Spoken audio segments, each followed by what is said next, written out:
নমস্কাৰ মই অতনু ভূঞা আপোনালোকে চাই আছে DY365 এই অনুষ্ঠান স্পষ্ট বাগত আজি আমি আলোচনা কৰিম আজিৰ দিনটোৰ এক গুৰুত্বপূৰ্ণ বিষয় লৈ সেই বিষয়টো হৈছে লাচিত বৰফুকনৰ দিৱস লাচিত দিৱস অথবা লাচিত বৰফুকনৰ তিথি বুলি ক'ব পাৰি যে আজিৰ দিনটোত ৰাজ্যৰ ভিন্ন প্ৰান্তত লাচিত দিৱস উদযাপন কৰা হৈছে আজিকালি চৰকাৰী কাৰ্যালয়সমূহ লাচিত দিৱসত বন্ধ থাকে লাচিত দিৱস বিভিন্ন সংঘৰ পৰা চৰকাৰীভাৱে আয়োজন কৰা বা ক্লাব হাউসও আজিকালি আয়োজন কৰে এইটো ভাল খবৰ যে লাচিতৰ যি শৌৰ্য বীৰ্যতাক আমি স্মৰণ কৰিব বিচাৰিছোঁ খুবেই ভাল কথা কিন্তু ইয়াৰ লগে লগে আন এক প্ৰশ্ন উত্থাপন হৈছে যে বিজেপি বা তেওঁলোকৰ লগৰ ভাতৃ সংগঠনসমূহে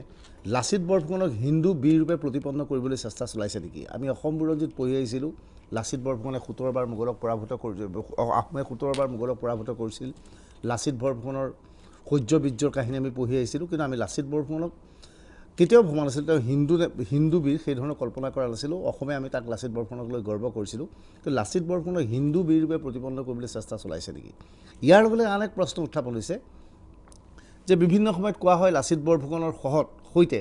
সহযোগী হিচাপে আছিল বাঘ হাজৰিকা ৰূপে ইছমাইল ছিদ্দিকী কিন্তু এতিয়া এনেধৰণৰ ধাৰণা দিব বিচাৰিছে বাঘ হাজৰিকা বা ইছমাইল ছিদ্দিকী এটা কাল্পনিক চৰিত্ৰ কোনো ইতিহাসত নাই তাক লৈ আলোচনা চলিছে তৰুণ গগৈৰ নেতৃত্বত থকা কংগ্ৰেছ চৰকাৰৰ দিনত ৰাজ্যৰ ভিন্ন প্ৰান্তত বিশেষকৈ ব্ৰহ্মপুত্ৰৰ মাজত লাচিত বৰফুকনৰ প্ৰতিকৃতি স্থাপন কৰা হৈছিল কাষত একেলগে যুদ্ধাৰ বেশত আছিল বাঘ হাজৰিকা এতিয়া বহুতে ক'ব বিচাৰিছে এক কাল্পনিক চৰিত্ৰ বহুতে নহয় বিশেষকৈ বিশেষ এটা পক্ষই এনে প্ৰশ্ন উঠিছে লাচিত বৰফুকন প্ৰকৃততে হিন্দু আছিল নেকি মই স্পষ্ট ভাষাত কৈছোঁ বাঘ হাজৰিকা সম্পূৰ্ণ কাল্পনিক চৰিত্ৰ মহাবীৰ লাচিত বৰফুকনক হিন্দুৰ বীৰ সজাব খোজা হৈছে সাম্প্ৰদায়িক ৰহণ সানিবৰ কাৰণে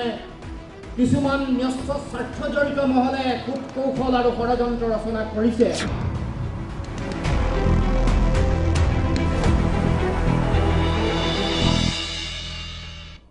এই সমগ্ৰ বিষয়বস্তুৰ ওপৰত আলোচনা কৰিবলৈ ষ্টুডিঅ'ত আমাৰ কেইবাজনো অতিথি উপস্থিত আছে তেওঁলোকক আপোনালোকক পৰিচয় কৰি দিব বিচাৰিছোঁ আমাৰ লগত আছে বিজেপিৰ হৈ পবিত্ৰ মাৰ্ঘেৰিটা আমাৰ লগত কংগ্ৰেছৰ হৈ উপস্থিত আছে মেহেদি আলম বৰা আমাৰ লগত আছে এই সমগ্ৰ বিষয়টোক লৈ আলোচনা কৰা বিশেষ কিতাপ বাঘ হাজৰিকাৰ ওপৰত বা লাচিত বৰফুকনৰ জীৱনৰ ওপৰত কিতাপ লিখা ইছমাইল হুছেইন ডাঙৰীয়া আমাৰ লগত BPFৰ দুৰ্গা দাস বড়ো আৰু লগতে এই সমগ্ৰ বিষয়টোক নিৰপেক্ষভাৱে বিশ্লেষণ কৰিবলৈ কটন মহাবিদ্যালয়ৰ অধ্যাপক ডক্টৰ জ্ঞানানন্দ বৰ্মন আমাৰ লগত উপস্থিত আছে আমি আটাইকেইজনক স্বাগতম জনাইছোঁ মই অনুষ্ঠান আৰম্ভ কৰিব বিচাৰিছোঁ পবিত্ৰ মাৰ্ঘেৰিটাৰ পৰা যে আজি আপোনালোকৰ বিভিন্ন সময় হিন্দু জাগৰণ মঞ্চই আজি ডাঙৰকৈ আজি লাচিত দিৱস উদযাপন কৰিছে চৰকাৰেও লাচিত দিৱস উদযাপন কৰিছে মুখ্যমন্ত্ৰী হিমন্ত বিশ্ব শৰ্মাই আজি কৈছে যে 399 তিথি 400 বছৰটোলৈ বছৰজোৰা কাৰ্যসূচীৰে লাচিত দিৱস চৰকাৰে উদযাপন কৰিব আচলতে লাচিত বৰফুকনক এতিয়া হিন্দু বীৰ ৰূপে সজোৱাৰ কিবা প্ৰক্ৰিয়া চলিছে নেকি নহয় এতিয়া এই কথাটো বুজি নাপাওঁ মোৰ ব্যক্তিগতভাৱে কৈ লৈছোঁ প্ৰসংগ আছে কাৰণে কৈছোঁ মই এজন আহোম ল'ৰা মই সমান্তৰালভাৱে অসমীয়া সমান্তৰালভাৱে মই এগৰাকী ভাল ভাৰতীয় তাত মোক প্ৰত্যেকটো মোৰ যিটো পৰিচয় এইটোৰ অন্তৰ্দ্বন্দ্ব নাই যেনেকৈ মই মাৰ সন্তান ঠিক সেইদৰে দেউতাৰ সন্তান ঠিক সেইদৰে মহাবীৰ লাচিত বৰফুকন অসমীয়াৰ অন্যতম এগৰাকী শ্ৰেষ্ঠ সন্তান আৰু লাচিত বৰফুকন হিন্দু হ'ল তাত কাৰ আপত্তি আছে তেওঁ হিন্দু নহয় নেকি এতিয়া লাচিত বৰফুকনে কি কৰিছে শৌৰ্য বীৰ্য তেওঁৰ যি দেশপ্ৰেম তেওঁৰ যি যুদ্ধৰ তেওঁৰ যি কৌশল বিশ্বজনীন এক সকলো আদৰি ল'ব পৰা এক কৌশল তেওঁৰ যি অতুল্য দেশপ্ৰেম সেই কথাৰ সলনি লাচিত বৰফুকন হিন্দু আছিল নে নাই হিন্দু সমাজক বহুধা বিভক্ত কৰিবলৈ অন্য এটা পক্ষই কূটনৈতিকভাৱে বিভিন্ন দিনৰ পৰা চেষ্টা কৰি থকাটোহে আটাইতকৈ দুখজনক ঘটনা লাচিত বৰফুকন হিন্দু আছিল সকলোৱে জানে আৰু তাত আৰু নতুনকৈ ক'বলগীয়া একো নাই হিন্দু নহয় বুলি ক'বলৈ আকৌ এটা চক্ৰান্ত চলি থকাটো আচৰিত কথা মই অসমীয়া লাচিত বৰফুকনৰ যুদ্ধ হিন্দু মুছলমানৰ যুদ্ধ আছে মোগল আৰু আহোম যুদ্ধ এতিয়া আইডেণ্টিটিটোত কিয় আঘাত কৰিছে তেওঁ যুদ্ধ কৰিছিল অসমী মাতৃক মোগলৰ পৰা আক্ৰমণৰ পৰা ৰক্ষা কৰিবলৈ তেখেত আছিল মোমাই তামুলী বৰুৱাৰ সন্তান এতিয়া তেওঁ যুঁজাৰু আছিল তেওঁ মোগলৰ বিৰুদ্ধে যুঁজিছিল অসমীয়া আইৰ এগৰাকী সেৱক আছিল তাৰ সেই পৰিচয় অসম আহোম সেনাৰ সেনাপতি আছিল সেই পৰিচয়টোৰ সমান্তৰাল ভাৱে তেওঁ জন আহোম আছিল তেওঁ মোমাই তামুলী বৰুৱাৰ পুত্ৰ আছিল তেওঁ অসমীয়া আইৰ সন্তান আছিল তেওঁ এগৰাকী হিন্দু আছিল তাত অন্তৰ্দ্বন্দ্ব ক'ত তাতো ইটো পৰিচয়ৰ লগত সিটো পৰিচয় দ্বন্দ্ব হ'ব নোৱাৰে নহয় আমি এতিয়া ইমান দিন গ'ল 4টা শতাব্দীৰ পিছত লাচিত বৰফুকন হিন্দু নহয় বুলি প্ৰতিষ্ঠা কৰিবলৈ যে ৰাষ্ট্ৰ স্বাৰ্থ মলে চেষ্টা কৰিছে সেইটোহে আটাইতকৈ গুৰুত্বপূৰ্ণ কথা হিন্দু আছিল নহয় বুলি ক'বলৈ যিটো প্ৰৱণতা সেইটো আটাইতকৈ আজি জাতিৰ বাবে দুখজনক কথা মেহেদি আলম বৰা বিজেপিয়ে চেষ্টা চলাইছে লাচিত বৰফুকন হিন্দু বীৰ আছিল চাওক আজি ভাৰতবৰ্ষৰ বিভিন্ন ঠাইত বিভিন্ন ধৰণে ইতিহাসক পুনৰ মূল্যায়ন কৰিব কৰাৰ এটা প্ৰয়াস দেখা গৈছে যাৰ ফলত বিভিন্ন ঠাই বিভিন্ন জাগাৰ নাম ইত্যাদি সলনি কৰা আমি দেখিছোঁ মই সেই ভিতৰলৈ নাযাওঁ কিন্তু লাচিত বৰফুকন যে এজন জাতীয় বীৰ আছিলে অসমৰ জাতীয় সত্তাৰ তেওঁ একেবাৰে মূল কাণ্ডাৰী আছিলে সেইটো এটা ধ্ৰুৱ সত্য এতিয়া কথা হ'ল যে অসমীয়া জাতীয়তাবাদক যিসকলে মানি লয় অসমৰ জাতীয় আবেগ অনুভূতিক যিসকলে শ্ৰদ্ধা কৰে তেওঁলোকৰ বাবে লাচিত বৰফুকন অসমীয়া জাতীয় বীৰ তেখেতৰ পৰিচয় আমি সেইটো বুলিয়ে জানো এটা তেখেত হিন্দু আছিল নে নাই সেইটো ইতিহাসে ক'ব কাৰণ ইতিহাস আমি মেলি চালে দেখা পাওঁ যে শিৱসিংহৰ দিনতহে মানে ইয়াত হিন্দুৰ পূজা পাতল আদি ইত্যাদি আৰম্ভ হৈছিলে হিন্দু যিটো সনাতন ধৰ্ম সেই সনাতনী ধৰ্মৰ কাম কাৰ্যত শিৱদৌল নিৰ্মাণ হৈছিলে 1695 পৰা 1714 চনৰ ভিতৰত কিন্তু লাচিত তাৰ আগতে আহিছিলে লাচিতৰ এই শৰাইঘাটৰ যুদ্ধ ৰজা উদয়াদিত্য ৰজা চক্ৰধ্বজৰ সময়ত যেতিয়া 1669 চনৰ পৰা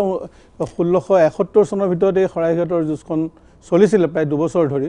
তো সেই সময়ত চক্ৰধ্বজ আৰু উদয়াদিত্য আছিলে আৰু উদয়াদিত্যৰ সময়তেই শৰাইঘাটৰ ৰণখন হৈছিলে গতিকে সেই সময়ত অসমত হিন্দু ধৰ্মত তেওঁ দীক্ষিত হৈছিল নে নাই সেইটো এটা প্ৰশ্ন হিন্দু আছিলে মই কৈ লওঁ কথাখিনি আপুনি ক'ব এইটো আমি ইতিহাসটো আৰু মানে ইতিহাসেই এটা তাৰ মাজতে কৈ লওঁ জয়ধ্বজ সিংহ চক্ৰধ্বজ সিংহৰ নাম লৈছে সেইকেইটা আৰবী নাম নহয় কিন্তু সেইকেইটা হিন্দু ধৰ্মৰ নাম মনত ৰাখিব আপুনি জয়ধ্বজ সিংহ চক্ৰধ্বজ সিংহৰ নাম কৈছে এইটো এটা 100% হিন্দু ধৰ্মৰ নাম আপোনাৰ জ্ঞাতাৰ্থে জনাও 1497 চনত আমাৰ ৰজা স্বৰ্গদেউ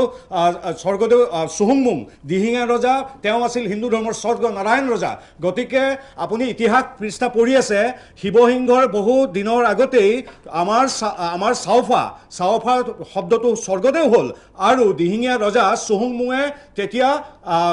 তেতিয়াৰ দিনতে মানে 1497 চনতে হিন্দু ধৰ্ম লৈছিল গতিকে আপুনি শিৱসিংহই হিন্দু ধৰ্ম প্ৰসাৰ কৰিছিল হয় কিন্তু শুনি লওক যুক্তি শুনি লওক 1497 চনত হৈছিল আপুনি যিটো কৈছে যে শিৱসিংহ পিছত আছিল তেতিয়া আহোম হিন্দু হৈছিল মই আপোনাৰ জ্ঞাতাৰ্থে জনাওঁ যে 1497 চনত চুহুংমুং যাক আমি দিহিঙীয়া ৰজা বুলি কওঁ সেই তেখেতৰ নাম আছিল স্বৰ্গনাৰায়ণ আৰু তেতিয়াৰ পৰা স্বৰ্গদেউ হৈছিল আৰু স্বৰ্গনাৰায়ণটো এটা হিন্দু শব্দ আৰু আপুনি যি চক্ৰধ্বজ জয়ধ্বজ সিংহৰ কথা কৈছে লাচিত বৰফুকনৰ আগৰ বা লাচিত বৰফুকনৰ সমকালীন স্বৰ্গদেউ তেওঁলোকৰ নাম দুটা আৰবী বা ফাৰ্চী নহয় তেওঁলোকৰ নাম সম্পূৰ্ণ হিন্দু কোনেও তেওঁলোকৰ নাম আৰবী ভাষা বুলি কোৱা নাই মইতো কোৱাই নাই আপুনি কোৱা নাই মইতো কোৱাই নাই এইটো কথা আপুনি খজুৱাই লৈছে মই কোৱাই নাই কি আপুনি কথাটো হৈছে ভাল লাগে মেহেদি আলম বৰা মই যাম মোৰ কথাখিনি শেষ হৈ লওক যদি লাচিত বৰফুকন সেই সময়ত হিন্দু ধৰ্মৰ গ্ৰহণ কৰি হিন্দু হৈছিলে তেতিয়াহ'লে ইতিহাসত যদি সেই কথা আছে ঠিকে আছে সেইটো আহোম সমাজে থিৰাং কৰিব নহয় আপুনি এই ধৰণৰ ধমকি দি কথা নক'ব প্লিজ আপুনি শিৱসিংহক বুলি কৈছে মই কৈছো যে শিৱসিংহৰ দিনৰ ৰাণী ফুলেশ্বৰী বৰৰজাৰ সময়ত শিৱদৌলটো হৈছিলে মই শিৱদৌল সেই কথাটো মোৰ কথাটো ইতিহাস বিক্ৰী কৰা পবিত্ৰ বাগেৰিটা মই দুৰ্গাদাস বৰুৰ ওচৰত যাম লাচিত বৰফুকন এক মিনিট ইতিহাসৰ পৰা আলোচনা মই লাচিত বৰফুকনৰ আলোচনা কৰিছোঁ দুৰ্গাদাস বড়ো যে লাচিত বৰফুকনে যেতিয়া যুদ্ধখন কৰিছিল লাচিত বৰফুকনে হিন্দু হৈ যুদ্ধ কৰিছিল নেকি যে হিন্দু বীৰ সজাবলৈ চেষ্টা চলাইছে আৰু খুব ভাল কথা হিন্দু বীৰ সজাবলৈ যদি চেষ্টা কৰি ৰাজধানী নতুন দিল্লীত যদি লাচিত বৰফুকনৰ ডাঙৰ প্ৰতিমূৰ্তি এটা লগালেহেঁতেন লোকসভা সাংসদৰ বাহিৰৰ ভিতৰত লগালেহেঁতেন তেতিয়াও ভাল লাগিলেহেঁতেন অসমত এতিয়া বিজেপিয়ে হিন্দুত্ব ৰাজনীতি কৰি লাচিত বৰফুকনক হিন্দু বুলি কৈ বাৰে বাৰে শৰাইঘাটৰ ৰণৰ প্ৰসংগ উত্থাপন কৰি হিন্দু মুছলমানৰ ৰাজনীতি কৰিব বিচাৰিছে নেকি নহয় লাচিত বৰফুকন হিন্দু আৰু হিন্দু আছিল নে নাছিল সেইটো আমাৰ মাজত বিতৰ্ক হোৱাটোৱে দুৰ্ভাগ্যজনক তেওঁ য'ত আছিলে তাক মই ইচ্ছা কৰিলেও বিকৃত কৰিব নোৱাৰোঁ বা ইচ্ছা কৰিলেও মই চিধা কৰিব নোৱাৰোঁ, সেয়া বুৰঞ্জীয়ে ক'ব। গতিকে লাচিত বৰফুকন পোনপটীয়াকৈ আমি সকলোৱে জানো যে তেওঁ হিন্দু আছিল। আৰু লাচিত বৰফুকন সম্পৰ্কে মই অন্য এটা কথা ক'ব বিচাৰিছোঁ। আজি ভাৰতীয় জনতা পাৰ্টীৰ চৰকাৰ অসমত আছে, ভাৰতবৰ্ষত আছে। তেওঁলোকে এই সুযোগটো গ্ৰহণ কৰক যে লাচিত বৰফুকনৰ যিটো শৌৰ্য বীৰ্য আমি বুলি কওঁ, সেইটো আমি অসমতে সীমাবদ্ধ হৈ আছোঁ। আমি এটা সময়ত আমাৰ দিনত আমি যেতিয়া পঢ়িছিলোঁ তেতিয়া কিন্তু লাচিত বৰফুকন পাঠটো আছিলে। আজিৰ দিনটোত মই আছে নে নাই নাজানো, লাচিত বৰফুকনক কিন্তু আমাৰ আজিৰ প্ৰজন্মই জনাটো উচিত। এইকাৰণে জনাটো উচিত যে বৰ্তমান সময়ত বহুত আৰ্টিফিচিয়েল মানে দেশপ্ৰেমিক ওলাইছে, যে প্ৰকৃত দেশপ্ৰেমিকসকলৰ প্ৰতিচ্ছবিখন আমাৰ নতুন প্ৰজন্মই জনা উচিত বুলি মই ভাবোঁ। এতিয়া মই এটা কথা ক'ব বিচাৰিছোঁ যে লাচিত বৰফুকনৰ যিখিনি ভাল কাম, লাচিত বৰফুকনে কৰা কামবিলাকৰ মূল্যায়ন আমি আচলতে কৰা উচিত। আজি আমি 2টা ৰাজনৈতিক দল বা 4টা ৰাজনৈতিক দলে তৰ্ক বিতৰ্ক কৰিলে তেওঁ হিন্দু হৈ নাযায় আৰু হিন্দুৰ পৰা তেওঁ বেলেগ হৈ নাযায়, তেওঁ য'তেই আছিল ত'তেই থাকিব। কিন্তু তাৰ সলনি তেখেতক যদি মূল্যায়ন কৰি আজিৰ সমাজৰ আজিৰ প্ৰজন্মক আমি তেওঁৰ যিখিনি আদৰ্শ বা তেওঁ কৰি থৈ যোৱা যি সাহসৰ প্ৰতীক তেওঁ যি আছিল সেইটো যদি আমি কৰাব পাৰোঁ। ইছমাইল হুছেইন, যে লাচিত বৰফুকনক এতিয়া হিন্দু বীৰ বুলি খটাবলৈ প্ৰয়াস কৰা হৈছে নেকি বিজেপিৰ ফালৰ পৰা বা চৰকাৰৰ ফালৰ পৰা? আমি অসম বুৰঞ্জীৰ যিমানবোৰ কিতাপ আছে প্ৰায়বোৰে পঢ়িছোঁ, ক'তো আমি লাচিত বৰফুকনক হিন্দু বীৰ বুলি আমি পোৱা নাই। বৰঞ্চ ক'ৰবাত আহোম বীৰ, ক'ৰবাত অসমীয়া বীৰ হিচাপে পাইছে। ৰামসিংহই যেতিয়া পৰাজিত হৈছিলে তেতিয়া তেওঁ এটা কথা কৈছিলে, যিটো হয়তো তুংখুঙীয়া বুৰঞ্জীত উল্লেখ আছে, যে অসমীয়া সৈন্যবোৰ নৌযুদ্ধত বৰ পাকৈত, তাত হিন্দু সৈন্য বুলি কোৱা নাছিলে। লাচিত বৰফুকনক যদি আমি হিন্দু বীৰ সজাব খোজোঁ তেনেহ'লে আমাৰ সৈন্যবোৰো হিন্দু সৈন্য হ'ব। কিন্তু লাচিত বৰফুকনে আচলতে আহোম ৰাজত্বক প্ৰতিনিধিত্ব কৰিছিলে। আৰু আহোম ৰাজত্ব হ'ল এটা ঐতিহ্য, 600 বছৰীয়া ঐতিহ্য। তাৰে এটা অংশকালীন ৰাজত্বত লাচিত বৰফুকনে প্ৰতিনিধিত্ব কৰিছিলে। সেইকাৰণে আহোম বীৰ, কিন্তু তেওঁ আমাৰ জাতীয় বীৰ। আৰু বৰ্তমান অৱস্থাত যিহেতু আহোম সাম্ৰাজ্য নাই, গতিকে আমি তেওঁক অসমীয়া বীৰ হিচাপে আমি তেওঁক গ্ৰহণ কৰিছোঁ। কিন্তু অসমীয়া বীৰ যদি তেওঁ হিন্দু নহয়, আমাকে দিয়ক দাদা, এইটো চাওক, তেওঁ হিন্দু মুছলিম কি আছিল সেই কথাটো আপুনি এতিয়া কৈ দিলে নহ'বতো। কাৰণ কি অসমীয়া সমাজ, চাওক, মই হিন্দু মুছলিম মানা নাই, আপুনি কৈ থাকোঁতে মই কোৱা নাই। ৰ'ব, আনুষ্ঠানিকভাৱে ক'ব দিয়ক, আপুনিয়েই নহয় সকলো। আপোনাৰ পৰা চাৰ্টিফিকেট নালাগে, চাৰ্টিফিকেট নালাগে, আপুনি ৰাইজে দায়িত্ব ল'ব, হিন্দু সমাজে দায়িত্ব ল'ব। এতিয়া আপুনি মোক ক'ব আপুনি দিয়ক, ৰ'ব, আপোনাক কোনেও অভিভাৱক হিচাপে পঠোৱা নাই। আপুনি এটা ৰাজনৈতিক দলৰ এগৰাকী ব্যক্তি, আহোম সমাজে আপোনাক প্ৰতিনিধি দিয়া নাই। আৰু মই কোনো হিন্দু মুছলমান কোৱা নাই, তেওঁ অসমীয়া বীৰ। কিন্তু আপুনি আপোনাক কোনেও ধৰ্মৰ চাৰ্টিফিকেট আপোনাৰ ইছমাইল হুছেইনৰ পৰা নিবিচাৰে দেই, নাই, আপোনাৰ পৰাও নিবিচাৰে। আপুনি এটা ৰাজনৈতিক দলৰ এগৰাকী কৰ্মী, আপুনি ৰাজনৈতিক দলৰ কৰ্মী এটা, আপুনি ইমান সাম্প্ৰদায়িক দৃষ্টিৰে কথা ক'ব নালাগে। কি কথা কৈছে, কি কৰিছে আপুনি লাচিত বৰফুকনৰ বিষয়ে? কি কৰিছে আপুনি, কি কৰিব আহিছে আপুনি? আপুনি ইমান সাম্প্ৰদায়িক, এটা সাম্প্ৰদায়িক দলৰ এজন প্ৰতিনিধি হৈ আপোনাৰ লাজ নালাগে? ৰাজহুৱাভাৱে আপুনি কথা কৈছে, কি কৰিছে লাচিত বৰফুকনে?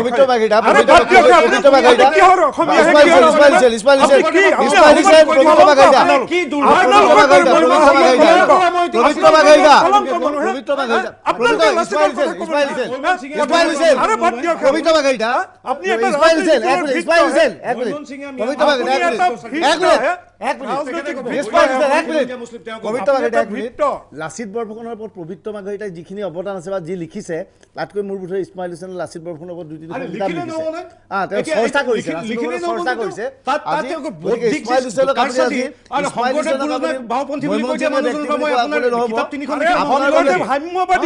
শংকৰদেৱ সাম্যবাদী মই অসমৰ ডাঙৰ ডাঙৰ পণ্ডিত গামোচাখন লৈ হিন্দু দিলে চেষ্টা কৰিছে এইবিলাক বৌদ্ধিক শংকৰদেৱ সাম্যবাদী মই এতিয়া ইংৰাজী কৈ কেপ পিন্ধি ব্ৰিটিছৰ নিচিনাকৈ ইংৰাজী ক'লে মই ব্ৰিটিছৰ নেকি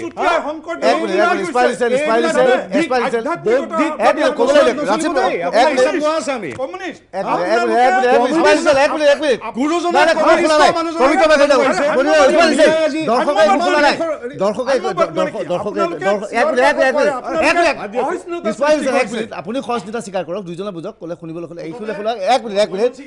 ৰ'ব হিন্দু জাগৰণ মঞ্চ প্ৰাচীন কামৰূপৰ আপুনি কৰ পৰা আহিছে আপোনাৰ পূৰ্বপুৰুষ আপোনাক মই জাতি ধৰি সম্প্ৰদায় ধৰি কথা কৈছে নেকি আমি এই ভূমিপুত্ৰ আমি এই ভূমিৰ ভূমিপুত্ৰ আমি প্ৰাচীন কামৰূপৰ আপুনি ৰ'ব আপুনি মনমোহন সিংহে মুছলমানে হিন্দু তাক লৈ বিতৰ্ক হ'লে ডাইভাৰ্ট কৰিছে আপুনি কিয় ডাইভাৰ্টৰ বলি হৈছে বলি হৈছে কিয় আপোনাৰ নিজৰ থাকক আপোনাৰ কিতাপত ডিবেটৰ প্ৰশ্ন কৰিছে নেকি ইছমাইল ইছলামৰ ডিবেট কৰি মনমোহন সিংহে মুছলমানে থলুৱা কোৰিয়ামৰীয়া তাক লৈ যেতিয়া টকশ্ব' পাতিম তেতিয়া এই বিষয়টো আলোচনা হ'ব কিন্তু কথা হ'ল হিন্দু জাগৰণ মঞ্চ আজি তাৎপৰ্যপূৰ্ণ বক্তব্য আগবঢ়াইছে যে বাঘ হাজৰিকা বোলে এটা কাল্পনিক চৰিত্ৰ কিন্তু ইয়াৰ বিৰোধিতা কৰিছে অসম জাতীয় পৰিষদৰ নেতা জগদীশ ভূঞাই কি কৈছিলে বা আমি দুই পক্ষৰ শুনি লওঁ আহক বাঘ হাজৰিকা এক কাল্পনিক চৰিত্ৰ মই স্পষ্ট ভাষাত কৈছোঁ বাঘ হাজৰিকা সম্পূৰ্ণ কাল্পনিক চৰিত্ৰ বুৰঞ্জীত আমি বাঘ হাজৰিকাৰ কোনো উল্লেখ পোৱা নাই এই বিষয়ে যদি আলোচনা হয় বুৰঞ্জীমূলকভাৱে আলোচনা হওক বাঘ হাজৰিকা কাল্পনিক চৰিত্ৰ 2001 চনৰ পৰা 2016 চনলৈকে অসমৰ ৰাইজে যিখন চৰকাৰ গঠন কৰিছিল তেওঁলোকক অসমখন চলাবলৈহে মেণ্ডেট দিছিল কিন্তু তেওঁলোকে মাছখোৱাত মূৰ্তি প্ৰতিষ্ঠাৰ দ্বাৰা হওক জালুকবাৰী বা শিৱসাগৰত মূৰ্তি প্ৰতিষ্ঠা কৰাৰ দ্বাৰা এক কাল্পনিক চৰিত্ৰ লাচিত বৰফুকনৰ লগত জড়িত কৰাই পেলাই লাচিতৰ গৰিমাক ম্লান কৰাৰ যি চেষ্টা কৰিছে তাৰ এই অংশ আজি বাঘ হাজৰিকা চৰ্চাত আহিছে কিন্তু চৰ্চাত আহিবলগীয়া বিষয় নহয় কাৰণ বাঘ হাজৰিকা সম্পূৰ্ণৰূপে কাল্পনিক চৰিত্ৰ হিন্দু বীৰ সজাবলৈ চেষ্টা চলাই থকা দেখা গৈছে লাচিত বৰফুকন কেতিয়াও হিন্দু বীৰ নাছিল লাচিত বৰফুকন অসমীয়া জাতীয় বীৰ আছিল লাচিত বৰফুকনে তেওঁৰ লগত ইছমাইল ছিদ্দিকী বাঘ হাজৰিকা এজন ইছলামধৰ্মী মানুহক লগত লৈ মোগলৰ সেনাপতি হিন্দু ৰামসিংহৰ বিৰুদ্ধে যুঁজিছিল ৰামসিংহ বাহিনীক পৰাভূত কৰিছিল হিন্দু বাহিনী এটাক পৰাভূত কৰিছিল হিন্দুৰ সেনাপতিজনক পৰাভূত কৰিছিল গতিকে লাচিত বৰফুকন হিন্দু বীৰ নাছিল লাচিত বৰফুকন অসমীয়া জাতীয় বীৰ আছিল আৰু অসমীয়া জাতীয় বীৰৰ কোনো হিন্দু মুছলমানৰ ব্যাখ্যা নাথাকে অসমীয়া জাতীয় বীৰ জাতীয় স্বাভিমানেৰে উজ্জীৱিত হৈ থাকে সেইটো প্ৰথম কথা দ্বিতীয় কথাটো হ'ল যে লাচিত বৰফুকনক আজি টনাজোৰা কৰি আছে হিন্দু সজাবৰ বাবে চেষ্টা চলাই আছে কি লাচিত বৰফুকনক ভাৰতৰ ৰাষ্ট্ৰীয় প্ৰেক্ষাপটত স্বীকৃতি দিয়াৰ ক্ষেত্ৰত কিন্তু কোনো ধৰণৰ ভূমিকা গ্ৰহণ কৰা নাই ইয়াৰ পূৰ্বতে যেতিয়া SK সিনহা গভৰ্ণৰ আছিল অসমৰ তেখেতৰ উদ্যোগত লাচিত বৰফুকনক ইণ্ডিয়ান মিলিটাৰী একাডেমীত প্ৰতিষ্ঠা কৰাৰ কাৰণে তেখেতে এটা প্ৰচেষ্টা চলাইছিল তাৰ কাৰণে SK সিনহা গভৰ্ণৰ ইতিমধ্যে প্ৰয়াত তেখেতৰ প্ৰতি গভীৰ শ্ৰদ্ধা আমাৰ সদায় থাকিব তেখেতে এটা প্ৰচেষ্টা চলাইছিল কিন্তু পৰৱৰ্তী সময়ত কোনো সেই প্ৰচেষ্টা চলোৱা নাই মই জ্ঞানানন্দ বৰ্মনৰ ওচৰত যাব বিচাৰিছোঁ যে এই প্ৰসংগটো আপোনাক লাচিত বৰফুকনৰ বিতৰ্কৰ মাজত আৰু নতুন বিতৰ্ক এটা আহিছে বাঘ হাজৰিকা এটা কাল্পনিক চৰিত্ৰ হঠাৎ আপোনালোকৰ বিজেপিৰ ভাতৃ সংগঠন বুলি ক'ব পাৰি হিন্দু জাগৰণ মঞ্চে অভিযোগ কৰিছে বাঘ হাজৰিকা বুলি কোনো চৰিত্ৰই নাছিল কংগ্ৰেছৰ দিনত জীৱনবোৰ মূৰ্তি বনাইছিল লাচিত বৰফুকনৰ কাষত বাঘ হাজৰিকাৰ ফটো এখন থৈ দিছিল মূৰ্তি এটা থৈছিল সেয়া মিছাকৈ চৰিত্ৰ বুলি ক'ব বিচাৰিছে আপুনি কি কয়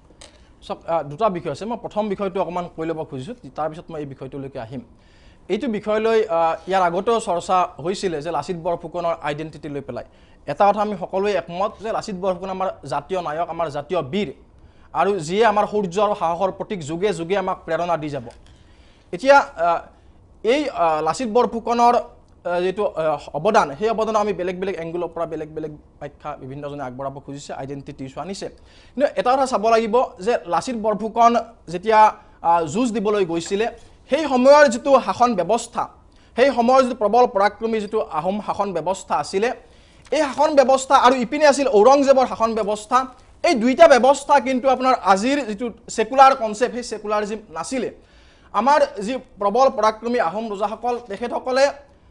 শাক্ত পন্থৰ আমাৰ সনাতন হিন্দু ধৰ্মৰ যেটো শাক্ত পন্থ এই শাক্ত পন্থৰ পৃষ্ঠপোষকতা কৰিছিল আৰু তাৰ সাক্ষৰ আজি অসমৰ চুকে কোনে আছে আজি মই নলবাৰীৰ পৰা আহোঁ নলবাৰীত আমাৰ শাক্ত পন্থ বিলবেশ্বৰ দেৱালয় আহোম ৰজাৰ কীৰ্তিচিহ্ন শিৱদৌলৰ কথাই কওক উমানন্দৰ কথাই কওক এই শাক্ত ধৰ্মৰ পৃষ্ঠপোষকতা কৰিছিলে আৰু যেতিয়া এই যুদ্ধলৈ যেতিয়া গৈছিলে তেতিয়া এই সৈনিকসকলে মা কামাখ্যা আমি ইতিহাস অধ্যয়ন কৰিলে দেখিবলৈ পাওঁ মা কামাখ্যাৰ ওচৰত দণ্ডবত দি প্ৰণিপাত কৰি কৈছিলে যে এই মোগল শক্তিক বিনাশ কৰা বুলি প্ৰাৰ্থনা কৰি যুদ্ধলৈ ওলাই গৈছিলে আৰু সিপিনৰ পৰা আমি দেখিবলৈ পাওঁ ঔৰংজেব বাহিনী আছিলে হয় ৰামসিংহ ঔৰংজেবৰ ভৃত্য আছিলে কিন্তু যি আগ্ৰাসন চলিছিলে বা আক্ৰমণ চলিছিলে সেই ঔৰংজেবৰ নামত আক্ৰমণ চলিছিলে আৰু ঔৰংজেবৰ শাসন ব্যৱস্থাটো আছিলে উগ্ৰ এক গোড়া ধৰ্মীয় ব্যৱস্থা আমি সকলোৱে জানো সেই কথা হাজাৰ হাজাৰ মন্দিৰ ধ্বংস হৈছিলে কাশী বিশ্বনাথ মন্দিৰ ধ্বংস কৰিছিলে হিন্দুৰ ওপৰত জাজিয়া কৰ লগাই দিছিলে আৰু অসমতো তেওঁলোক জয় হ'লে সেই শাসন ব্যৱস্থাই প্ৰৱৰ্তন কৰিলে হয় গতিকে এই যি দুই ধৰণৰ শাসন ব্যৱস্থা আছিলে এই ব্যৱস্থা দুটা কিন্তু ধৰ্মনিৰপেক্ষ ব্যৱস্থা নাছিলে ইপিনে আছিলে ঔৰংজেবৰ কট্টৰ এক ইছলামিক ব্যৱস্থা আৰু আনপিনে আছিলে আমাৰ আহোম স্বৰ্গদেৱসকলৰ যি শাক্ত পন্থৰ পৃষ্ঠপোষকতা আৰু সেইকাৰণে এই যি যুঁজ চলিছিলে সেই সময়ৰ যদি আমি প্ৰাচীন মহম্মদিয়ান হিষ্ট্ৰী যদি অধ্যয়ন কৰোঁ বা অসমৰ হিষ্ট্ৰী অধ্যয়ন কৰোঁ এই আক্ৰমণটোক মহম্মদান ইনভেশন বুলি অভিহিত কৰা হৈছিলে গতিকে এই ইতিহাসৰ প্ৰেক্ষাপটত যদি আমি চাবলৈ যাওঁ এই যুঁজ কিন্তু আছিলে এক যি এক গোড়া এক সাংস্কৃতিক আগ্ৰাসন ঔৰংজেব বাহিনীৰ সেই আগ্ৰাসনৰ বিৰুদ্ধে আমাৰ সনাতন যিটো আমাৰ মা কামাখ্যাৰ সংস্কৃতি ৰক্ষা কৰা বা আমাৰ আহোম স্বৰ্গদেৱসকলে যি বিচাৰধাৰাৰ পৃষ্ঠপোষকতা কৰিছিল যে আধ্যাত্মিক বিচাৰধাৰাৰ পৃষ্ঠপোষকতা কৰিছিল সেই বিচাৰধাৰা ৰক্ষাৰো এক সংগ্ৰাম আছিলে তাক আমি অস্বীকাৰ নকৰোঁ বাঘ হাজৰিকাৰ চৰিত্ৰটো হয় বাঘ হাজৰিকাৰ চৰিত্ৰটো মই ভাবোঁ এই বিষয়ে গৱেষণাৰ নিশ্চয় অৱকাশ আছে কাৰণ বাঘ হাজৰিকাৰ চৰিত্ৰটো এটা কথা আছে আপোনাৰ আমাৰ যদি আমি থিয়ৰিটিকেলি চাব যাওঁ পাৱাৰ ব্ৰিংছ লেজিটিমেচি এটা সময় আছিলে আপোনাৰ যেতিয়া নেহৰুভিয়ান যেতিয়া শাসন ব্যৱস্থা আছিলে তাত যিসকল শিক্ষামন্ত্ৰী হৈছিলে তেখেতসকলে এটা লেফটিষ্ট বা এটা সকল সেকুলাৰ ডিস্কোৰ্ছক প্ৰপাগেট কৰিছিল আৰু সেই ধৰণে আমাৰ নেশ্যনেল ডিস্কোৰ্ছটো গঠন হৈছিলে সেই পাৱাৰ আছিলে সেই পাৱাৰে এটা বিশেষ ডিস্কোৰ্ছক আপোনাৰ পেট্ৰনাইজ কৰিছিলে আৰু সেই ধৰণে সত্যটো উপস্থাপন হৈছিলে কিন্তু সেই সত্যটো সদায় সত্য নাথাকে ডমিনেণ্ট ৰেচিডুৱেল আপুনি ক'ব বিচাৰে যে বাঘ হাজৰিকাৰ চৰিত্ৰটো মিছা চৰিত্ৰ এটা সংশোধন হৈছে মই ক'ব বিচাৰিছোঁ ইয়াত গৱেষণাৰ যথেষ্ট প্ৰয়োজন আছে আৰু একে সময়তে যিটো হিষ্টৰিকেল তথ্য বাঘ হাজৰিকাৰ ক'ত কবৰস্থান আছিলে ক'ত কি আছিলে এই কথাবিলাকৰ অৱকাশ আছে গতিকে এই যিটো এটা পাৱাৰ ষ্ট্ৰাকচাৰ সলনি হৈ যোৱাৰ লগে লগে আন এটা পাৱাৰ ষ্ট্ৰাকচাৰে যিবিলাক মূল্যবোধ মাৰ্জিনত আছিলে সেইবিলাক চেণ্টাৰলৈকে অহাৰ বাটটো মুকলি হয় এইটো আপোনাৰ থিয়ৰিটিকেল কথা পষ্ট মডাৰ্ণ গতিকে বাঘ হাজৰিকাৰ চৰিত্ৰটো তেওঁৰ কবৰস্থান ক'ত আছিলে তেওঁৰ জন্মস্থান ক'ত আছিলে এই কথাবিলাক সম্পৰ্কে অস্পৃশ্যতা মানে ধূসৰতা আছে স্পষ্টতা নাই সেইকাৰণে এইখিনিতে মই কওঁ যে বাঘ হাজৰিকাৰ সন্মানীয় এগৰাকী বুদ্ধিজীৱী অলপতে এই বিষয়ে মতামত দিছে ফুকন ডাঙৰীয়া পাবলৈ নাই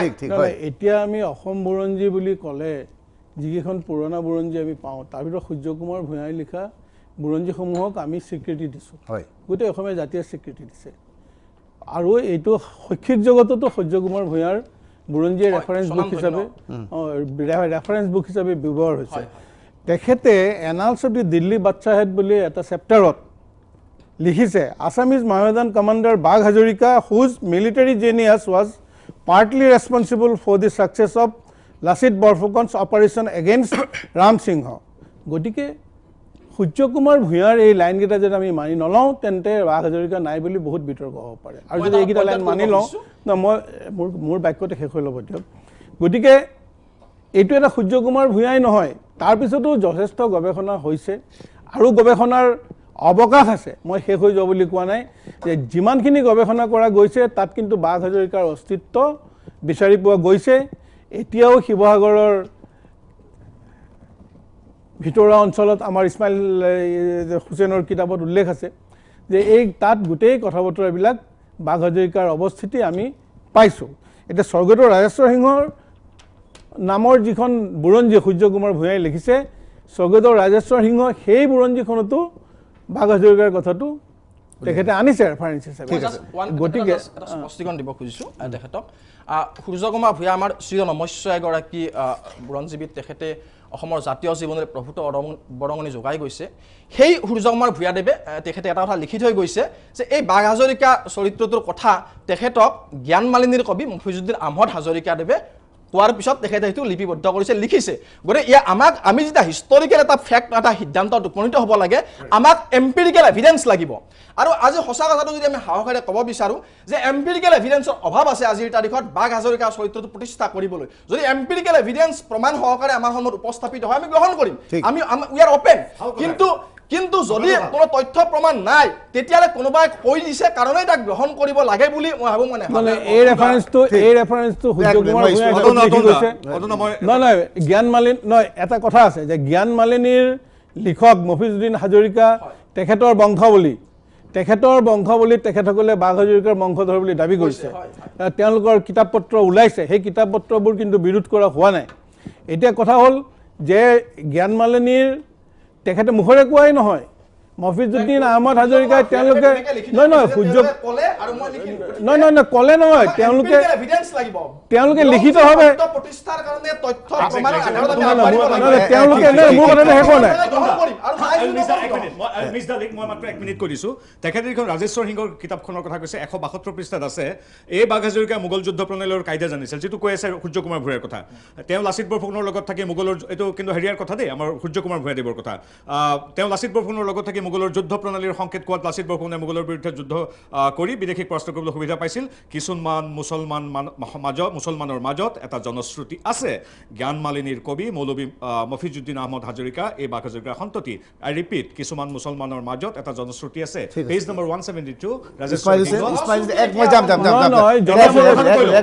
বংশধৰ বুলি কৈছে দাবী কৰিছে ইছমাইল হুছেইনে ইয়াৰ ওপৰত কিতাপ লিখিছিল ইছমাইল হুছেইনে এতিয়া হঠাৎ প্ৰশ্ন আহিছে বাঘ হাজৰিকাৰ কোনো অস্তিত্বই নাছিল আচলতে কি ভাবে কি আপুনি কি ভাবে আচলতে এক মিনিট এই ধৰণৰ সম্প্ৰীতিৰ এটা সম্প্ৰীতিৰ এটা বুৰঞ্জীৰ প্ৰতিটো চৰিত্ৰ সম্পৰ্কতে প্ৰশ্নবোধক আহিব নেকি যাওক আজিৰ এই প্ৰস্পেক্টত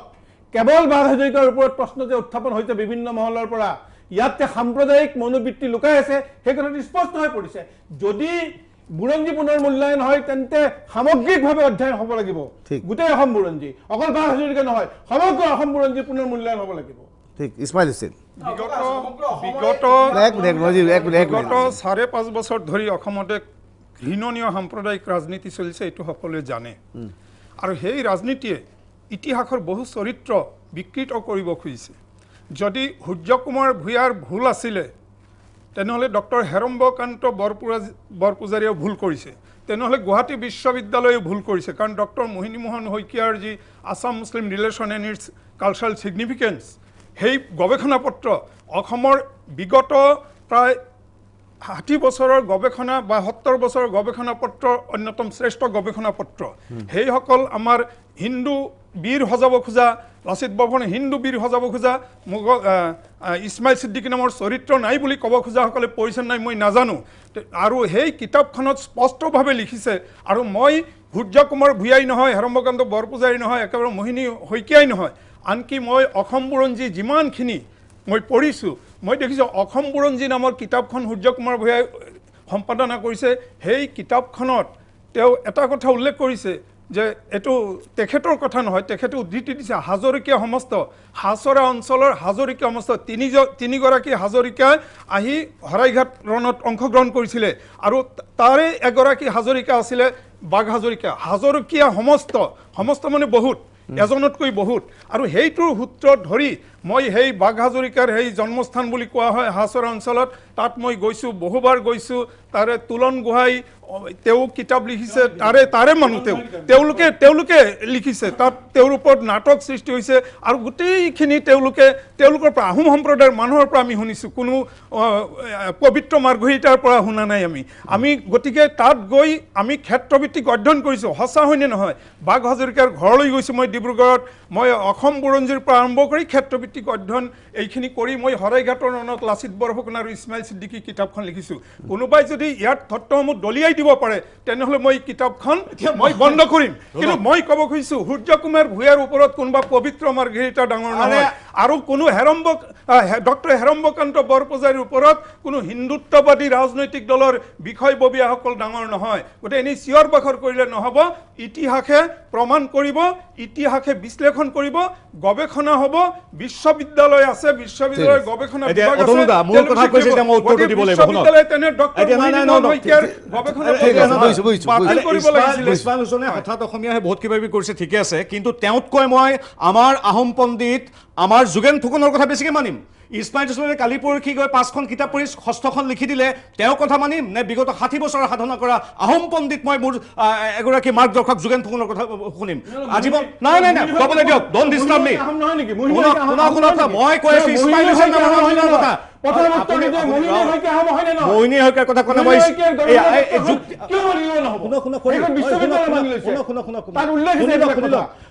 আপুনি এতিয়া ক'লে নহ'ব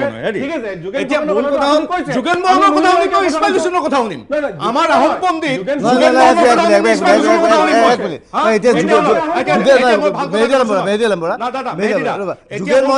যোগেন মোহনে কৈছিল যে আমাৰ আহোমৰ সমাজত হাজৰিকা কেতিয়াও এগৰাকী উপসেনাধ্যক্ষ বা একেবাৰে মূল লাচিত বৰফুকনক আগুৱাই দিয়া ব্যক্তিজন হ'বই নোৱাৰে হাজৰিকা আপোনালোকে এইটো ইছমাইল হুছেইনে মানি ল'ব আমাৰ 3জন পাত্ৰমন্ত্ৰী পালিমন্ত্ৰী মেলাভগীয়া ৰজা জাতীয় হলীয়া গোহাঁই চাকিয়াল বিষয় দুৱৰী মেলৰ পৰা বৰবৰুৱা চমুৱা ফুকন পানী ফুকন বৰফুকনৰ পৰাই আপোনাৰ 15 নম্বৰ মানত আমাৰ নিজৰ যিখিনি সাম্প্ৰদায়িক যিখিনি হাজৰিকা আছে আহোম সেইখিনি পৰিব তাৰপিছত বেলেগৰ ধৰ্ম বৰ্ণ ইত্যাদি যদি কিবা বিষয় ব্যক্তি আছিল তেওঁলোকে পৰিব আপুনি ভাবে না আহোম ৰাজত্ব আপোনাৰ লগতকৈ সাম্প্ৰদায়িক আছিল সেইবুলি ভাবে শুনক এই কথাটো কৈ দিওঁ যে কোনো ধৰণৰ বিষয় বা এটা নিৰ্দিষ্ট ঠাইত দিয়া নাছিল মাত্ৰ মন্থৰ ভৰালী ফুকনক এবাৰ দিছিল কাৰণে সমস্ত যুদ্ধই হাৰিলে তেওঁ হিন্দু আছিল এজন হিন্দু অনা আহোম বিষয়াক বিষয়বাব দিয়াৰ কাৰণে আহোমে যুদ্ধত হাৰিছে কোনো মানি লোৱা নাছিল গতিকে আৰু শুনক এতিয়া মোৰ কথাটো ঠিক আছে বাঘ হাজৰিকা আছে নাই এটা গৱেষণাৰ বিষয়বস্তু তাত এক্সপাৰ্ট কমেণ্ট মই নিদিওঁ কিন্তু এতিয়া কথাটো হৈছে লাচিত বৰফুকনৰ সমান সমানে বাঘ হাজৰিকা কিয় দিয়া হৈছে কিয় চেষ্টা কৰা হৈছে আতন বৰগোহাঁই আমাৰ পুলিন পুথ আতন বৰগোহাঁই কলৈ গ'ল উদয়াদিত্য সিংহ কলৈ গ'ল চক্ৰধ্বজ সিংহ কলৈ গ'ল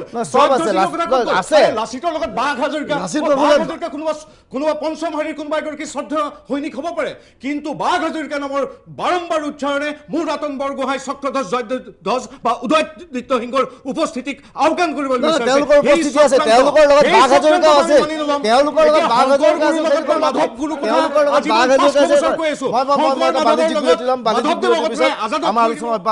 সৰু বাণিজ্যিক বিৰতি মই স্পষ্ট ভাষাত কৈছোঁ বাঘ হাজৰিকাৰ সম্পূৰ্ণ কাল্পনিক চৰিত্ৰ মহাবীৰ লাচিত বৰফুকনক হিন্দুৰ বীৰ সজাব খোজা হৈছে সাম্প্ৰদায়িক ৰহণ সানিবৰ কাৰণে কিছুমান ন্যস্ত স্বাৰ্থজড়িত মহলে কূট কৌশল আৰু ষড়যন্ত্ৰ ৰচনা কৰিছে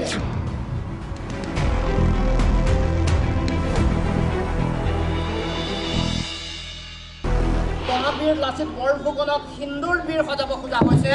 সাম্প্ৰদায়িক ৰহণ সানিবৰ কাৰণে কিছুমান ন্যস্ত স্বাৰ্থজড়িত মহলে কূট কৌশল আৰু ষড়যন্ত্ৰ ৰচনা কৰিছে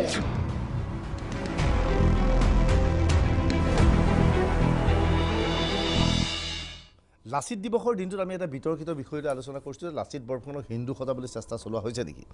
আৰু বাঘ হাজৰিকাৰ অস্তিত্ব নাই নেকি প্ৰশ্ন হৈছে পবিত্ৰ মাৰ্ঘেৰিটাই কৈছে যে আহোমৰ ইতিহাসৰ কথা কৈছে যে আহোম ৰজাই তেওঁৰ তলত বাঘ হাজৰিকাক দ্বিতীয় স্থান বা তৃতীয় স্থান কেতিয়াও নিদিয়ে 15টা স্থানলৈকে থকাৰ পিছত হয়তো শেষত স্থান পাব সেই বাঘ হাজৰিকাক আমি লাচিত বৰফুকনৰ সমপৰ্যায়লৈ কিয় আনিছোঁ বুলি প্ৰশ্ন উত্থাপন কৰিছে কিন্তু ইয়াৰ লগতে প্ৰশ্ন হৈছে 600 বছৰ ৰাজত্ব কৰিবলৈ হ'লে এটা জনগোষ্ঠীয়ে বা এটা জাতিয়ে বিভিন্ন অসমখনত থকা বিভিন্ন অন্য জাতিৰ লগত স্বাভাৱিকতেই সুসম্পৰ্ক স্থাপন কৰি ৰাখিব লাগিব সেই সুসম্পৰ্ক স্থাপন কৰাৰ স্বাৰ্থতে বাঘ হাজৰিকাৰ দৰে ব্যক্তিক তেওঁ বীৰত্ব দেখি আচলতে আহোমে গুৰুত্ব দিছে নেকি সিও এটা প্ৰশ্নৰ বিষয় যেতিয়া বাঘ হাজৰিকাৰ অস্তিত্ব নাই বুলি প্ৰশ্ন উত্থাপন হৈছে ইছমাইল হুছেইন বাঘ হাজৰিকাৰ অস্তিত্ব নাই কি কয় আচলতে এনেকুৱা আলোচনাত বাঘ হাজৰিকাৰ পৰিয়াল থাকিব লাগিছিলে কাৰণ বাঘ হাজৰিকাৰ পৰিয়ালক খুব অপমান কৰা হৈছে বাঘ হাজৰিকা এটা কাল্পনিক চৰিত্ৰ বুলি কৈ আৰু জীয়াই আছে গতিকে এটা ঐতিহ্যৰ ওপৰত আঘাত আৰু হিন্দুত্ববাদী ৰাজনীতি কিমান ঘৃণনীয় হ'ব পাৰে তাৰ প্ৰমাণ এইবোৰ কথা গতিকে মই ভাবোঁ যে বাঘ হাজৰিকা আছিল নে নাই প্ৰথম তেওঁলোকৰ পূৰ্বপুৰুষ বুলি দাবী কৰা তেওঁলোকৰ ঘৰলৈ যাওক ডাক্তৰ ঔৰংগ শাহ তেওঁ ডাক্তৰ আছিলে তেওঁৰ মৃত্যু হ'ল গ্লাছগো ইউনিভাৰ্চিটি কেম্পাছত তাতে তেওঁ MD কৰি থাকোঁতে মৃত্যু হ'ল আৰু তেওঁৰ লেখাটো আছে গতিকে তেওঁলোকৰ বংশ পৰিচয় আছে তদুপৰি অসমৰ অনেক বুৰঞ্জীবিদে স্বীকাৰ কৰিছে গতিকে গৱেষণাত আহিছে গতিকে তাৰ পিছতো যদি এনেকৈ আক্ৰমণ কৰি থাকে কোনোবা হিন্দু জাগৰণ মঞ্চ হিন্দু যুৱ সচিবত আতে বিজেপিৰ লগত জড়িত সংগঠনবোৰ হিন্দুত্ববাদী আমি কোনো দলক দায়ী কৰা নাই কিন্তু তেওঁলোকৰ মানসিকতাক দায়ী কৰিছোঁ তেওঁলোকে অসমখনক কি কৰিব খুজিছে অসমখনক তেওঁলোকে মহাৰাষ্ট্ৰ বুলি ভাবিছে নেকি অসমখনক গুজৰাট বুলি ভাবিছে নেকি অসমৰ আজি পবিত্ৰ মাৰ্গেটৰ নিচিনা মানুহে মোক মৈমনসিঙীয়া বুলি কৈছে মই মৈমনসিঙীয়া মই দেখিছোঁ নেকি মই কিবা বাংলাদেশ দেখিছোঁ নেকি তেখেতৰ পূৰ্বপুৰুষ আছিলে অসমৰ বাহিৰৰ ভাৰতৰ বাহিৰৰ এই মানদেশৰ পিনৰ মই কৈছোঁ নেকি তেওঁক যে আপুনি মানদেশৰ পিনৰ ব্ৰহ্মদেশৰ পিনৰ আপুনি কিয় এইবোৰ কথা ক'ব এইবোৰ কথা কিয় ক'ব আপুনি কিয় ক'ব উত্তৰ মৈমনসিঙা প্ৰাচীন কামৰূপৰ অন্তৰ্ভুক্ত কি আপোনাৰ কি পৰিচয় আছে আপনি ধমক দিব আহিছে আমাক কি ধমক দিব আহিছে কি যোগ্যতা মিয়াৰ সাৰ্টিফিকেট মই লম নেকি আপুনি তো মিয়া মানুহ হয় কি যোগ্যতাৰে মিয়া মানে ডাঙৰীয়া গুৰুজনাৰ ডাঙৰীয়া মিয়া মানে ডাঙৰীয়া মিয়া গুৰুজনাৰ ওপৰত কিতাপ লিখিলে আপুনি কি হাতী অসমীয়া যাব নেকি মিয়া বাদ দিয়ক এই ফুল বজালে আপুনি গৈ আমাৰ গুৰুজনাৰ শিষ্য নহয়গে কথা ক'লে বেলেগক ক'ব নাটক কৰি লাভ নাই আপোনালোকে এইবিলাক বৌদ্ধিক কসৰত কৰি আপোনালোকে নিজকে আপুনি গৈ লাচিত বৰফুকনৰ ধৰ্মৰ সাৰ্টিফিকেট দিছে মিয়াৰ পৰা মই লাচিত বৰফুকনৰ ধৰ্মৰ সাৰ্টিফিকেট মিয়াই যি গুৰুজনাক আপোনালোকে এগৰাকী চাকৰ আপোনালোকে ৰাজনৈতিক দলৰ ভিত্ত ৰাজনৈতিক ভিত্ত আপোনালোকে অসমত লাহে লাহে মানসিক আক্ৰমণ অসমৰ মুছলমান সমাজ বিভিন্ন গোটত বিভক্ত এটা এটা গোটত মুছলমানৰ মাজত কোৱা নাই মই মনসিঙীয়া নোয়াখলীয়া ৰংপুৰীয়া ঢাকাইয়া সিলেটীয়া মিয়াৰ কথা কৈছো মই গৰিয়া মৰিয়া দেশী জোনাৰ কথা কোৱা নাই মই মনসিঙীয়া নোয়াখলীয়া ৰংপুৰীয়া ঢাকাইয়া সিলেটীয়া মিয়াৰ কথা কৈছো মই বাঘ হাজৰিকাৰ আৰে বাঘ হাজৰিকাৰ কথা আপুনি ক'ব নালাগে তেওঁ ক'ব বাঘ হাজৰিকাৰ কথা একে আপোনাৰ নাই এই আমাৰ গৰিয়া ভাই ক'ব নাই বাঘ হাজৰিকাৰ কথা আপুনি কিয় উচ্চাৰণ কৰিছে আপুনি ভাষানীৰ কথা কওক আপুনি ভাষানীৰ কথা কওক সাদুল্লাৰ কথা কওক আপুনি সাদুল্লাৰ কথা কওক আপুনি ভাষানীৰ কথা কওক বাঘ হাজৰিকাৰ নাম উচ্চাৰণ নকৰিব আপুনি বাঘ হাজৰিকাৰ নাম ক'ব আপুনি সাদুল্লাৰ কথা কওক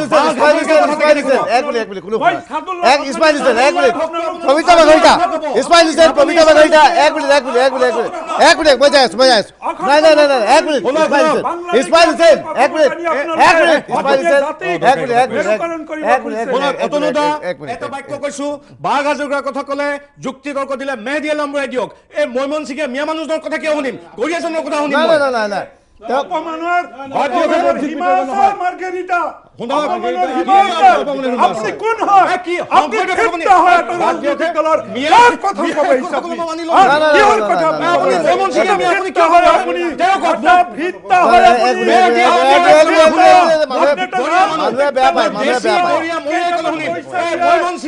দুখন কিতাপ লিখি বুদ্ধিজীৱী সজাইছে ইছমাইল হুছেইন পবিত্ৰ বাগাইটা ইছমাইল হুছেইন পবিত্ৰ বাগাইটা ইছমাইল হুছেইন পবিত্ৰ বাগাইটা নাই মূল বিষয় হ'ল মূল বিষয় মেহেদী আলম বৰাই ক'লে মই শুনিম মেহেদী আলম বৰা হয় কথাবিলাক আমি এই ধৰণে কৰিলে সুস্থ আলোচনা সম্ভৱ নহয় মানুহে অসুস্থ মানে এটা প্ৰশ্ন উত্থাপন হৈছে যে বাঘ হাজৰিকাৰ প্ৰসংগটো নানিলেও হ'লহেঁতেন আছে নাই সেইটো প্ৰশ্নটো আছেই তাক এতিয়া লাচিত বৰফুকনৰ লগত বাঘ হাজৰিকা এইকাৰণেই অনা হৈছে যে অসমৰ সাম্প্ৰতিক জাতীয় জীৱন বুলি ক'লে আমি হিন্দু মুছলিমৰ এটা একতা আৰু ঐক্যৰ ভাৱটো সদায় যে চিৰযুগমীয়া হৈ আছিলে সেইটো প্ৰতিপন্ন কৰিবৰ বাবে বাঘ হাজৰিকাৰ নামটো অনা হয় মই ভাবোঁ দেই হয়তো বেলেগ বিশ্লেষণো ইয়াত থাকিব পাৰে যাৰ কাৰণে শংকৰদেৱৰ লগত আজান ফকীৰৰ নামটো অনা হয় আজিকালি মাধৱদেৱৰ নামটো অনা উচিত হা যোন আছে প্ৰত্যেকৰে নাম অনা হওক নাম আনিলে একো মানে ক্ষতি নহয় কিন্তু বৰঞ্চ এই কথা বতৰাবিলাকৰ দ্বাৰা আমাৰ জাতিৰ ভেটিটো যে কিমান সুদৃঢ় আৰু ভাৰতবৰ্ষৰ অন্যান্য ৰাজ্যৰ তুলনাত আমি যে কিমান প্ৰগতিশীল সেই কথাখিনিয়ে প্ৰতিপন্ন হয় গতিকে আমাৰ এই অসমীয়া প্ৰগতিশীল সমাজখনক যাৰ ভেটি আহোম ৰাজত্বত স্থাপন কৰা হৈছিলে সেই অসমৰ যে মধ্যযুগীয় যিটো সমাজ ব্যৱস্থা আছিলে সেই সমগ্ৰ ব্যৱস্থাটোক আমি নৎসাত কৰিব বিচৰা উচিত নহয়। ঠিক আছে, এইখিনিয়ে মোৰ কথা। গতিকে বুৰঞ্জী নহয়, আমি ৰাজনীতি কৰোঁ। মই এটা বাক্য ক'ব খুজিছোঁ, এই কথা বতৰাবিলাক আমি বুৰঞ্জীবিদলৈ এৰি দিব লাগে, বিশ্ববিদ্যালয়সমূহলৈ এৰি দিব লাগে, শিক্ষাবিদসকলে এৰি দিব লাগে। তেহে আমাৰ জাতিটোৱে এটা সুস্থ মানে চিন্তা কৰাৰ দুৰ্গাদাস বড়ো বাঘ হাজৰিকাৰ অস্তিত্ব বিপন্ন কৰিব বিচৰাইছে, আজান ফকীৰৰ অস্তিত্ব বিপন্ন কৰিব বিচৰাইছে একমাত্ৰ হিন্দুত্ব ৰাজনীতিৰ বাবে নেকি? নাই, ডেফিনেটলি এটা ৰাজনৈতিক দলৰ প্ৰতিনিধিত্ব কৰিলে সেই ৰাজনৈতিক দলটোৰ লক্ষ্য আৰু উদ্দেশ্য এটা থাকে, আৰু তেওঁলোকৰ লক্ষ্য উদ্দেশ্যটো একেবাৰে অৰ্জুনৰ মাছৰ চকুত যিটো লক্ষ্য তেনেকুৱা ধৰণৰ লক্ষ্য ৰাখিয়েই গোটেই ভাৰতবৰ্ষত ভাৰতীয় জনতা পাৰ্টীয়ে এটা ৰাজনীতি কৰি আহিছে। আৰু প্ৰকৃতাৰ্থত সংখ্যাই ৰাজনীতিৰ কোন ক্ষমতাত থাকিব যিহেতু নিৰ্ণয় কৰে, আৰু খুব এবছৰ দুবছৰ নহয়, বহু বছৰৰ পিছত 65-35 ভাৰতবৰ্ষ কৰিব পাৰিছে। আৰু সেই সুবিধাটো দীঘলীয়া দিনলৈ ভাৰতীয় জনতা পাৰ্টীয়ে ৰাখিব বিচৰাটো তেওঁলোকৰ স্থানত থাকিলে শুদ্ধ। কিন্তু আজিৰ ভাৰতবৰ্ষৰ অন্য প্ৰান্তৰ কথা মই নাজানো, কিন্তু অসমত আমাৰ অলপ আগতে বৰা ডাঙৰীয়াই যিটো কৈছে, অসমত প্ৰত্যেকটা বিষয়ত অলপ আগতে পবিত্ৰ মাৰ্ঘেৰিটাই কথা এটা কৈছে, মই এইটো মানি ল'ব পৰা নাই যে বাঘ হাজৰিকা কিমান নম্বৰৰ হ'ব, 18 নম্বৰ নে 19 নম্বৰ, সেইটো কথা নহয়। বোধহয় সমন্বয়ৰ স্বাৰ্থতে সেইটো কৈছে। যেনেকৈ শংকৰদেৱ মাধৱদেৱৰ তুলনাত চানখাইৰ কথাটো কেতিয়াও তুলনামূলকভাৱে সমপক্ষ হ'ব নোৱাৰিলেও তেখেতৰ কথাটো এই কাৰণে আনিছে যে এখন, কাৰণ শংকৰদেৱে অকল মুছলিম সম্প্ৰদায়ে নহয়, মুছলিম ধৰ্মৰ লোককে নহয়, ইয়াত থকা জনজাতীয় লোকসকলকো লৈ, আজিও জনজাতীয় লোকসকলকো লৈ সমাজখন গঢ়িবলৈ তেওঁক অনুকৰণ কৰা। মই এটা বাণিজ্যিক বিৰতি লৈ ল'ব লাগিব। বাণিজ্যিক বিৰতিৰ পিছত আমাৰ আলোচনা অব্যাহত থাকিব। লৈছোঁ এটা সৰু বাণিজ্যিক বিৰতি। মই স্পষ্ট ভাষাত কৈছোঁ, বাঘ হাজৰিকা সম্পূৰ্ণ কাল্পনিক চৰিত্ৰ। মহাবীৰ লাচিত বৰফুকনক হিন্দুৰ বীৰ সজাব খোজা হৈছে। সাম্প্ৰদায়িক ৰহণ সানিবৰ কাৰণে কিছুমান ন্যস্ত স্বাৰ্থজড়িত মহলে কূট কৌশল আৰু ষড়যন্ত্ৰ ৰচনা কৰিছে।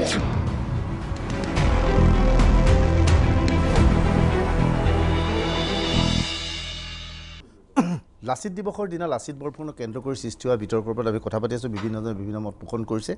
মোৰ অনুষ্ঠানৰ সময় বেছি নাই, মই জ্ঞানন্দ বৰ্মনৰ ওচৰত যাব বিচাৰিছোঁ। নতুন বিতৰ্ক আৰম্ভ হৈছে, বাঘ হাজৰিকাৰ অস্তিত্ব, লাচিত বৰফুকন হিন্দু। মোৰ সময় কম, শেষ মুহূৰ্তত আপুনি কি ক'ব বিচাৰে? এই বিতৰ্কই এটা বাট মুকলি কৰিছে, সত্য অন্বেষণৰ বাট। গতিকে এই বিষয়টো ৰাজনৈতিকভাৱে নহয়, গৱেষণাৰ আধাৰত, বুৰঞ্জীৰ তথ্যৰ আধাৰত হ'ব লাগে। হয়, বিভিন্ন কথা আছে ইয়াত, কিছুমানে সাম্প্ৰদায়িক সম্প্ৰীতিৰ কথা দোহাই দি পেলাই কিছুমান চৰিত্ৰ হয়তো আৰোপ কৰিছিলে, তেনেকুৱা ধাৰণাও আছে। কিন্তু ইতিহাস সত্যৰ আধাৰত হ'ব লাগিব। ইতিহাসৰ কেইবাটাও এপ্ৰ'চ আছে, আমি কেনেকৈ ইতিহাস চাম, antiquarian approach, monumental approach, critical approach. গতিকে এই কথাবিলাকৰ ওপৰত গৱেষণা হোৱাৰ অৱকাশ আছে। বাঘ হাজৰিকাৰ চৰিত্ৰটো কাল্পনিক নে বাস্তৱ, সেই কথাৰ ওপৰতো গৱেষণা হোৱাৰ অৱকাশ আছে, গৱেষণা হ'ব লাগে। আৰু গৱেষণাৰ আধাৰত যি তথ্য পাওঁ সেইটো গ্ৰহণ কৰিব লাগে সকলোৱে। আৰু আন এটা কথা, এই মুহূৰ্তত আজিৰ তাৰিখত লাচিত বৰফুকন আমাৰ পথেয় হোৱা উচিত, লাচিত আমাৰ আদৰ্শ হোৱা উচিত, লাচিতৰ শৌৰ্য বীৰ্যৰ বন্দনা হোৱা উচিত। মই বিশ্বাস কৰোঁ যে বুৰঞ্জী সদায় সত্যৰ ওপৰত প্ৰতিষ্ঠিত, আৰু বুৰঞ্জীক নৱমূল্যায়ন বা বিকৃত মূল্যায়ন কৰা উচিত নহয়। আৰু বুৰঞ্জীৰ ওপৰত গৱেষণা হ'ব পাৰে, আৰু তাৰ ওপৰত নতুন তথ্য সংগ্ৰহ হ'ব পাৰে, কিন্তু বুৰঞ্জীক অস্বীকাৰ কৰাটো এটা মানে উচিত কথা নহয় বুলি মই ভাবোঁ। মই বিচাৰিছোঁ লাচিত বৰফুকনৰ শৌৰ্য বীৰ্য আমাৰ অসমৰ চাৰিসীমাৰ ভিতৰত নাথাকি যাতে তেওঁ আমাৰ ৰাষ্ট্ৰীয় পৰ্যায়লৈকে তেওঁৰ যি শৌৰ্য বীৰ্য আছিল সেইটো লৈ যাব পাৰি। আৰু লগতে আমাৰ মই বিশেষকৈ পাঠ্যপুথিত পুনৰ লাচিত বৰফুকনৰ বিষয়ে নতুন প্ৰজন্মক ব্ৰিটিছৰ তলতীয়া আহোম ৰজা কন্দৰ্পেশ্বৰ সিংহৰ মূল মানুহ আছিলে বৰঘৰৰ মানুহ বুলি ক'ব পাৰি বাহাদুৰ গাঁওবুঢ়া। সেই সময়ত 300 বন্দুক আছিলে, 200 বন্দুক আহোম ৰাজদৰবাৰ 200 বন্দুকৰ দায়িত্বত আছিলে বাহাদুৰ গাঁওবুঢ়া এই যে চৰিত্ৰবোৰ লাহে লাহে কি বাহাদুৰ গাঁওবুঢ়াও নাইকিয়া কৰিব নেকি আজি আজান ফকীৰক নাইকিয়া কৰিব খুজিছে আজি বাঘ হাজৰিকা ইছমাইল ছিদ্দিকীক নাইকিয়া কৰিব খুজিছে এনেকুৱা ঘৃণনীয় প্ৰৱণতা বন্ধ কৰি এয়া মহাৰাষ্ট্ৰ বা গুজৰাটত চলিব কিন্তু অসমত এনেকুৱা প্ৰৱণতা বন্ধ গৱেষণা একেবাৰে